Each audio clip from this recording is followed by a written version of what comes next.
Why don't we do a grilled potato salad and then we also grill some radicchio? Yeah.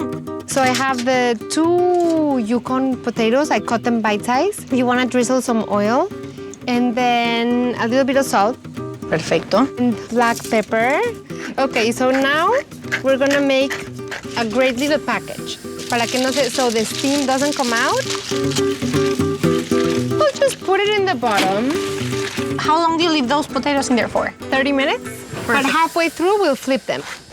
And then I want to cut these into 4. How gorgeous, no? Beautiful. Radicchio, people are starting to use more radicchio. And I think on the grill is delicious. A little bit oil. Salt. As well, and a little bit of pepper too.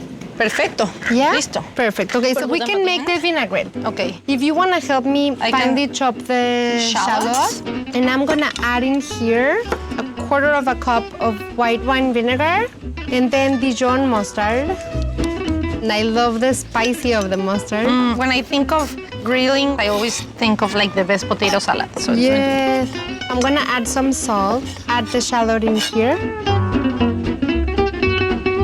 I love fresh tarragon. I love the smell. Not super fine, just chopped. Slightly chopped. I'm gonna do more olive oil. It reminds me of Mommy's egg salad too. Remember the egg salad? She used the vinaigrette to make artichokes. Sí, and for the asparagus. Está buenísima. Buenísima. Está deliciosa. Because we want it to be vinegary.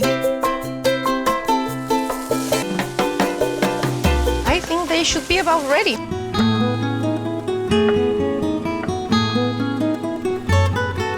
You think our potatoes are ready? I think they are. So look good? It looks beautiful. This is mine. This is me. Right? I'm so hungry. You can put extra radicchio for me. I was gonna say I'm gonna put extra potatoes for me and extra radicchio for you. Let me try the potato salad. The radicchio is so charred and bitter. You have the melt in your mouth sweet potato, the bitter charred radicchio,